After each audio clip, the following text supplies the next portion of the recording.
Hey guys, and welcome to weekend analysis session, and in today's video I will analyze pound yen and I will show you a high probability trading opportunity that is setting up for the next week. And that's it. Okay, let us start. I will start my analysis from daily time frame, and then I will drop down to 1 hour time frame to show you the setup itself. So what is the picture on a daily time frame? What is what the market is overall doing? Okay, let us zoom the chart out and let us see some major swings maybe. Okay, first of all, you should remember that an uptrend is this kind of movement, zigzagging movement. It installs higher highs and lower lows. This is Dow theory. And a downtrend is this picture, when we have lower lows followed by lower highs. Anything that is different from these two is not an uptrend nor a downtrend. It is a consolidation or whatever. So when we have picture like this, it is consolidation. In this case, it is a broadening consolidation. When we have picture like this, it is contracting consolidation. Okay, and it will continue until we finally install higher highs, higher lows, or we install the opposite, probably this one, lower lows and lower highs. Okay, hope you understood this.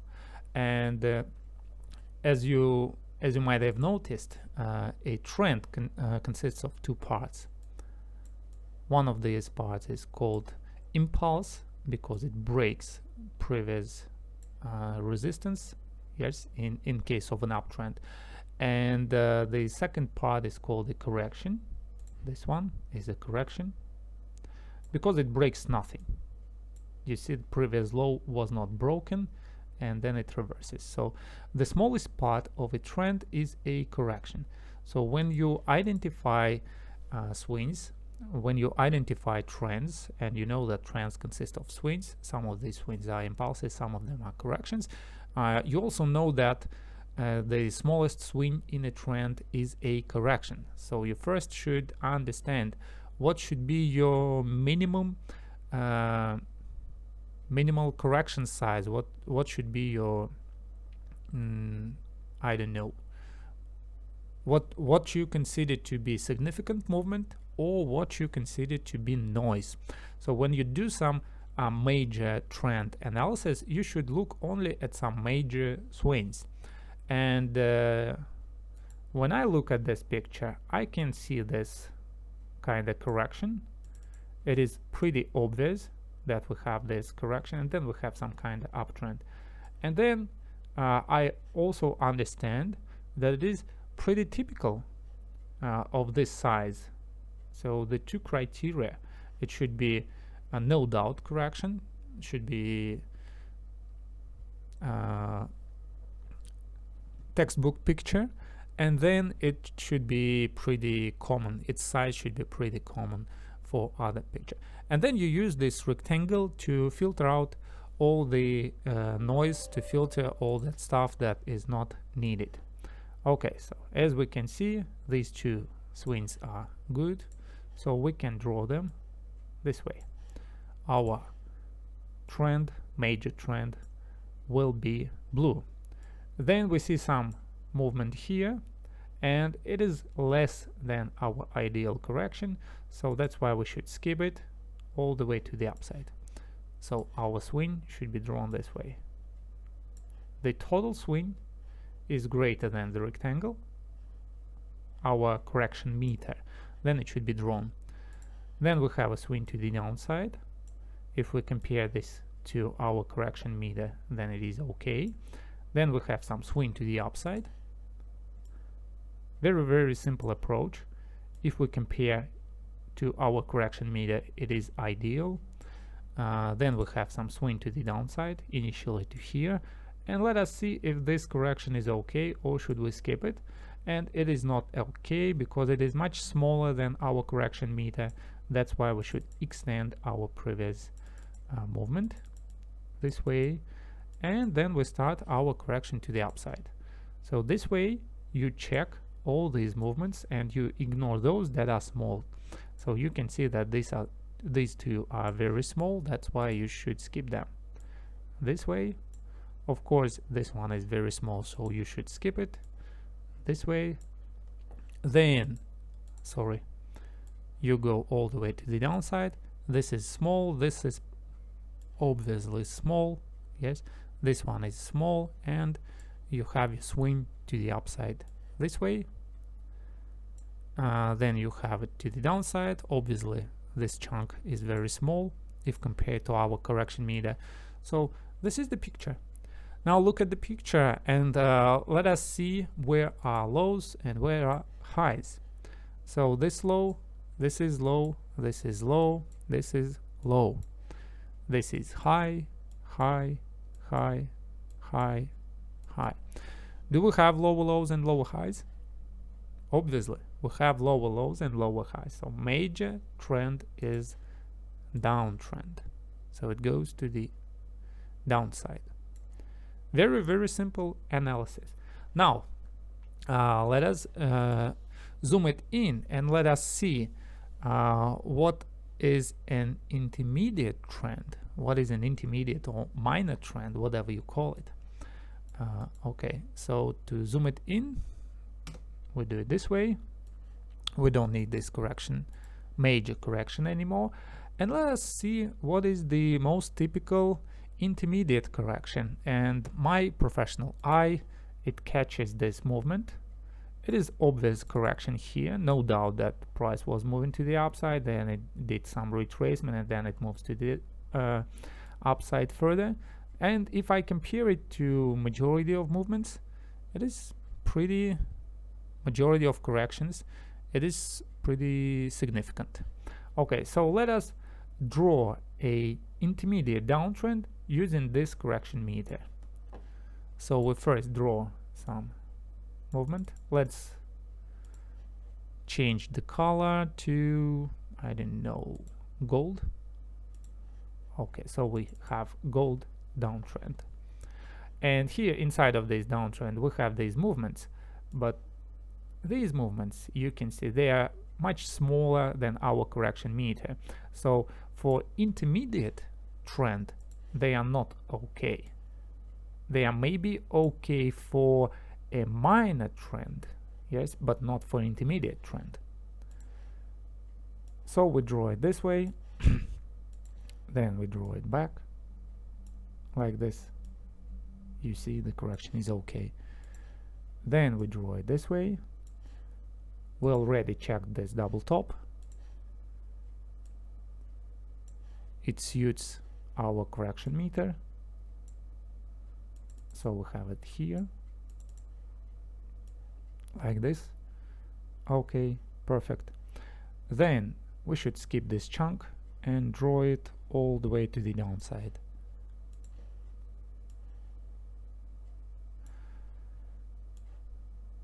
Then the double bottom is okay here.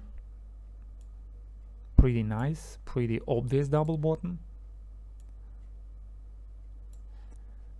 Then we should move to the upside. Pretty obvious uptrend, yes. So let us see if we should skip this. No, we should not skip this. Okay, so we have an impulse to the upside. And now let us see what we have here. So we should skip the first, leave the second, the third, and the fourth. We have it this way, then we move it this way, then we move it this way. It was some channel correction, yes, channeling, and then we finally broke it to the downside. Okay, so what we have with our intermediate trend, let us only draw the most recent ones. So we have higher highs, higher lows, 1, 2, 3. Then we install another higher low, and then we install a lower low. You can see this. Then we don't break it, we don't break it, so they are not higher highs or higher lows, so we should not pay attention to them. Why we don't break it? Watch my previous videos. When we break a high high or higher low, we should not only spike through this high, but also we should install a close through this high. So we simply ignore this movement, yes, and then we install a lower low because we close below our previous thing. And this is simple, this is complex pullback or channeling correction. So you should not treat this as an uptrend, because this one is few pips greater than this one, and this one is few pips greater than this one. To install a higher high, you should break and close above your previous high, and only in this case it can be qualified as a high high. Okay, so our intermediate analysis shows that we have an intermediate downtrend. Very, very nice. When we have this picture, we should think of a bias that major trend is downside, intermediate trend is downside, so they coincide, and the probability for them to continue, for trend to continue, is very high. So now let's drop to our lower time frame to see what happens there. And how can I switch to time frame? Time frames, 1 hour time frame. And on our 1 hour time frame, we have the following picture. Let me first disable bull patterns, because we are only looking at bear patterns because of the downtrend. And let me switch the algorithm to ATR algorithm. So what is an ATR algorithm? Let me quickly explain you that. So when you have a market movement which is greater than, you can see this, 2.5 ATRs period 30 years, like this. Imagine that this is 2.5 ATRs period 30. Then the algorithm starts drawing a zig. And when you have the opposite movement of the same size or greater, then you have zag. So it draws zigs and zags, zigs and zags, and then it analyzes these zigs, zags, or swings, market swings, to draw some patterns.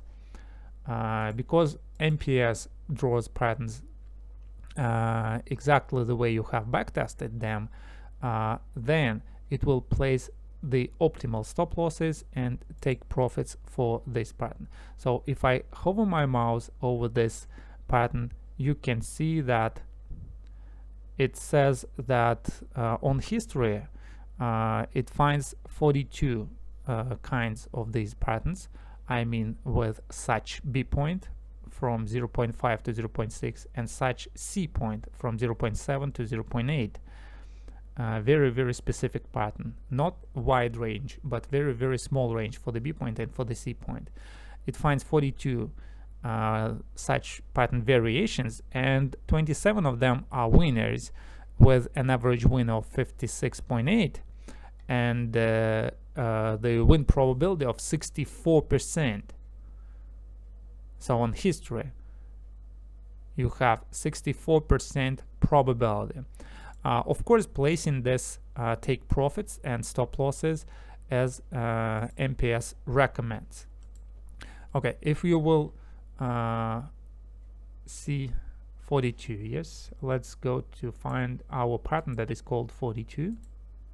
Okay, it is this one. If you can will see at this pattern details, you can see that the B point is between 0.5 to 0.6, the C point between 0.7 to 0.8 of AB. The D point is 0.7, not 0.8, no 786 or 886, 0.7. Stop loss is 1, and the target is 1-to-1 distance. Can you extend your target? Yes, you can extend your target, but you won't have 64% probability. The lower each target goes, for example, instead of here, you make a decision to place your target here. The harder for price to hit that target. Yes, if price has 64% probability to go to 137.32.5, yes, then maybe here it has less probability, 60%, then 58, 52, 50%.